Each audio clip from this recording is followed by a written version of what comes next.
Welcome back to this new inspirational video. Today I'll be sharing additional points about the lecture given by Neville Goddard titled, How to Use Your Imagination. Do you know how to use it? I'm sure you do if you've been watching my videos for a while. However, we can never study this mysterious yet powerful faculty of consciousness too much. We want to know how to use the creative power in ourselves so that we can create drastic and positive changes in our lives. Not just for ourselves, but everyone around us. Like always, we will go over what I consider the most important points Neville spoke about, and then I'll be expanding upon his words throughout the rest of this video. So let's begin. The purpose of this record is to show you how to use your imagination to achieve your every desire.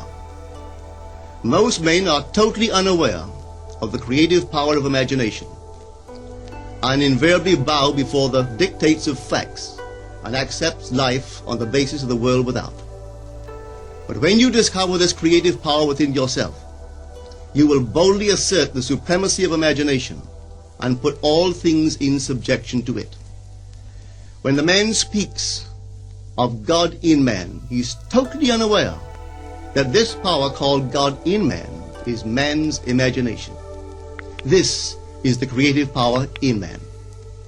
There is nothing under heaven that is not plastic as potter's clay to the touch of the shaping spirit of imagination. Once a man said to me, "You know, Neville, I love to listen to you talk about imagination.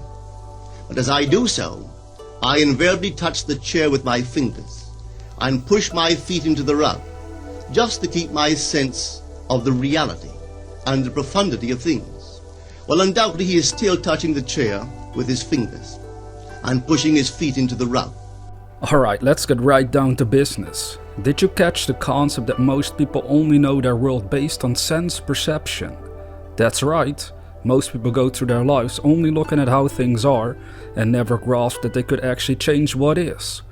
If we were to ask the average person, do you think you can improve your life? Most would say yes, but they probably have no idea how to actually go about it. The way to go about making drastic changes is through the imagination. That much is clear. But how do we actually apply this power if we have never done so consciously? The key point to remember is that you've been doing it unconsciously. In fact, all the limitations in our lives are due to how we've been using our imagination. You might not see the connection yet, but our goal here is to make it clear to you that it's true. If you've been struggling in life, then you will discover you're either talking in negative terms about yourself and your life, or you're quite literally building concepts in your imagination of a limiting nature. Out of habit, you might be seeing things never working out for you, and because you're more used to living according to sense perception, your senses are probably giving you all sorts of reason why this is so. You see, this is the biggest obstacle we will ever face. Our tendency to measure whether something can or cannot be done based on what the physical world looks like in this very moment. But yet that is not how we can exercise our God-given freedom to create and manifest greater things for ourselves. The thing you want to do is start remembering every single day that no matter how bad circumstances may be, you can still see the solution inside your own imagination. You start observing the polar opposite to your own physical problems inside your imagination, and you yield to that imaginative state, that you're no longer operating from sense perception, but from spiritual perception, and spirit always manifests through its polar opposite called matter. If you start working with imagination in this manner, to see what is not physically there, you are allowing spirit to move into a different direction and alter the way your physical reality will be perceived. For changes always come about by a change of vision inside consciousness. But now let me tell you another one who didn't touch with her fingers and didn't push that foot of hers onto the board of the streetcar. It's the story of a young girl, just turned 17. It was Christmas Eve, and she is sad of heart.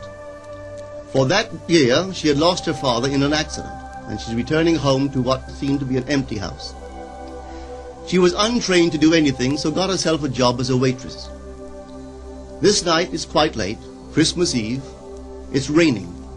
The car is full of laughing boys and girls home for their Christmas vacation, and she couldn't conceal the tears.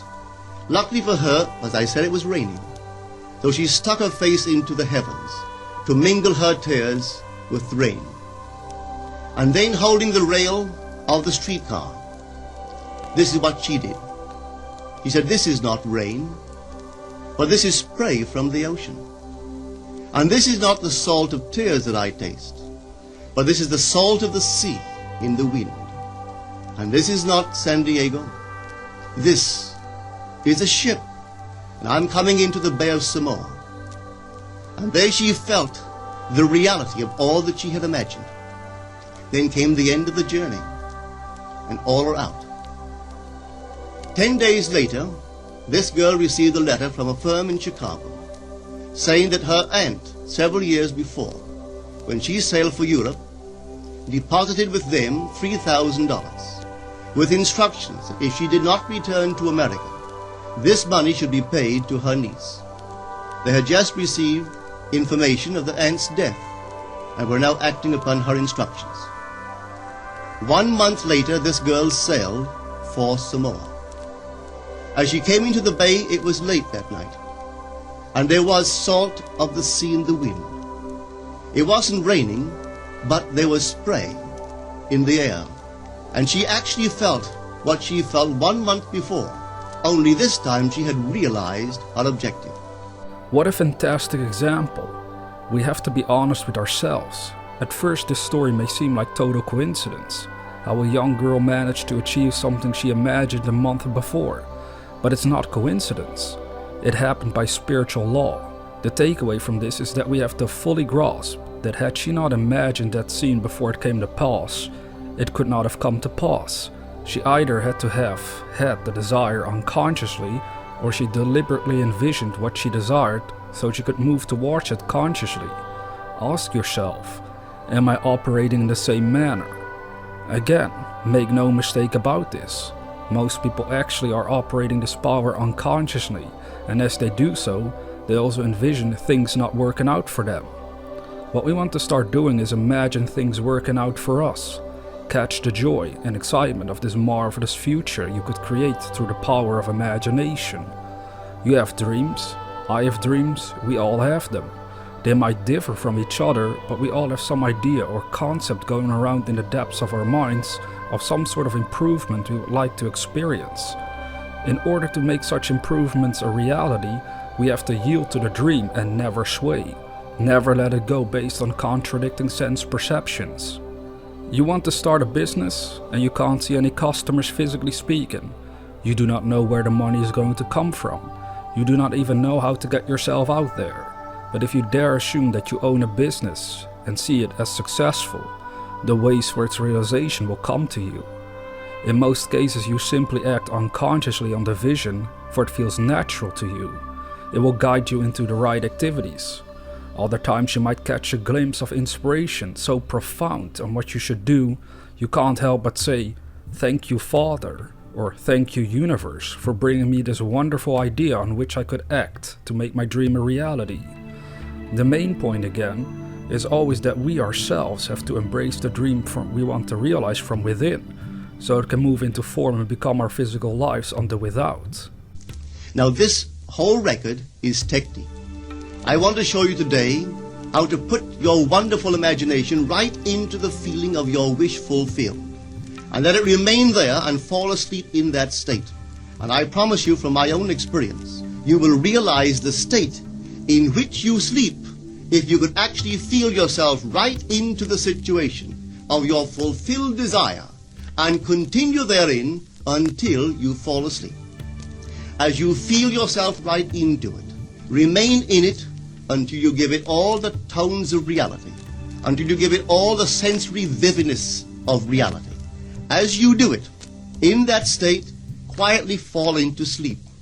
And in a way you will never know, you could never consciously devise the means that will be employed, you will find yourself moving across a series of events, leading you towards the objective realization of this state. I want to interrupt Neville's wonderful message for a second here and expand on this point he just made. You cannot consciously devise or figure out the means of achieving your dream. Well, to most people that sounds bizarre. If we cannot figure it out consciously, how can we achieve a dream to begin with? This all ties into what I actually shared with you earlier. Inspiration follows vision. It will not precede it. If you have a clear vision inside your imagination of where you want to go, the universe will inspire the way towards its fulfillment. This is why Neville says you won't even consciously figure out the ways of achieving your dream, but you will become conscious of it over time. In fact, on reflection, that's when you become truly conscious of how you did it. Only through enough experience will you become able to trust fully in this process. This we should never forget, so it becomes easier to act according to visions of fulfilled desires. Yes, even if the physical world currently tells you that it's impossible to achieve your dream, let go of that and embrace the dream from within. Now here is a practical technique. The first thing you do, you must know exactly what you want in this world. When you know exactly what you want, make as lifelike a representation as possible of what you would see and what you would touch and what you would do and physically moving in such a state. For example, suppose I wanted a home, but I had no money, but I still know what I want. I, without taking anything into consideration, I would make as lifelike a representation of the home that I would like, with all the things in it that I would want. And then, this night, as I would go to bed, I would, in a state, a drowsy, sleepy state, the state that borders upon sleep, I would imagine that I am actually in such a house, that were I to step off the bed, I would step upon the floor of that house.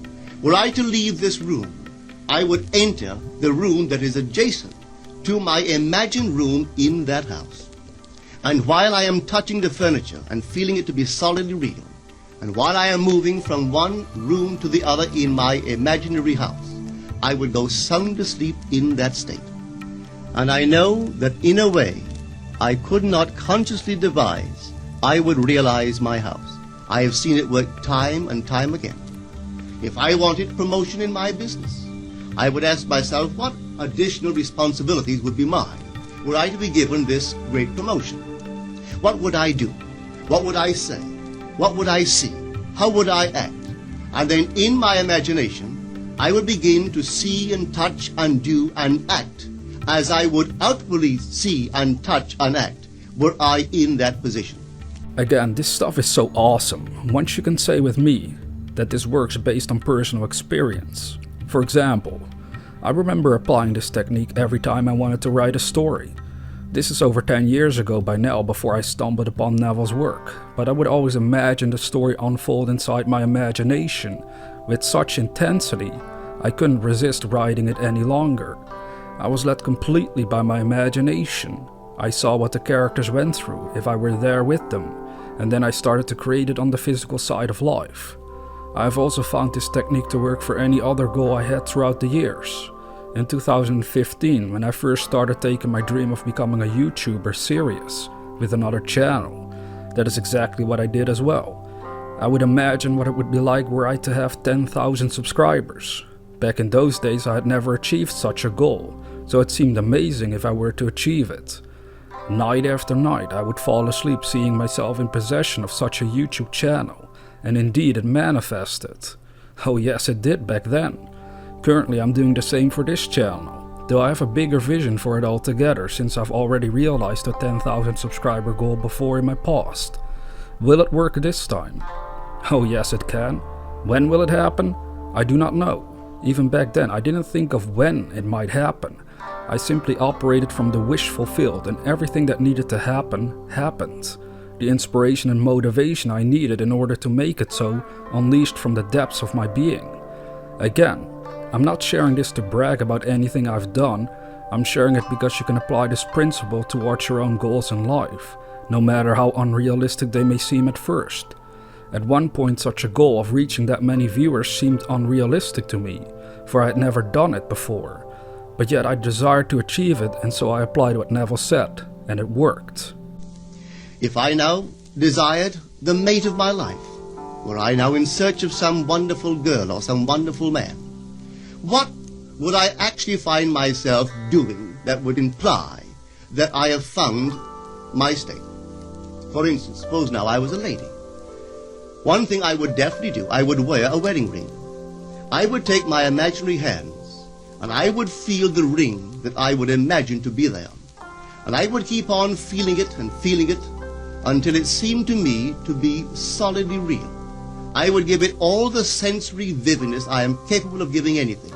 And while I am feeling my imaginary ring, which implies I am married, I would sleep. This story is told us in the Song of Songs, or the Song of Solomon. It is said, "At night on my bed, I sought him whom my soul loveth. I found him whom my soul loveth, and I would not let him go, until I brought him into my mother's house, right into the chamber of her that conceived me." If I would take that beautiful poem and put it into modern English, into practical language, it would be this. While sitting in my chair, I would feel myself right into the situation of my fulfilled desire. And having felt myself into that state, I would not let it go. I would keep that mood alive, and in that mood, I would sleep. That is, taking it right into my mother's chamber, into the chamber of her that conceived me. Apply this technique. Don't just listen to it and think, "Oh, it sounds pretty cool. I wish I could do that." You can do it. That's the beauty of it all. The only price you ever have to pay is to work with this consciously. Is that too great a price to ask?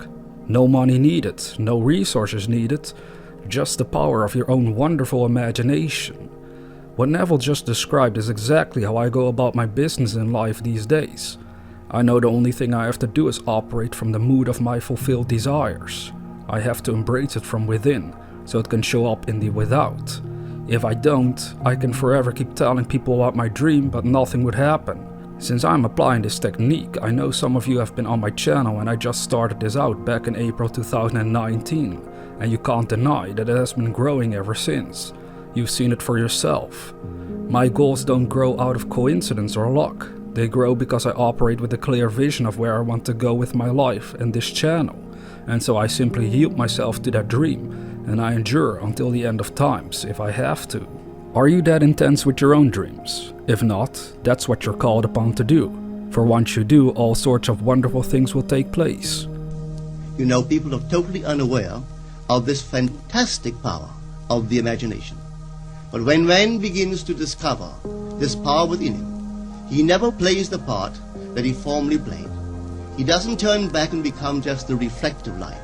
From here on in, he is the affecter of life. The secret of it is to center your imagination in the feeling of the wish fulfilled and remain therein. For in our capacity to live in the feeling of the wish fulfilled lies our capacity to live the more abundant life.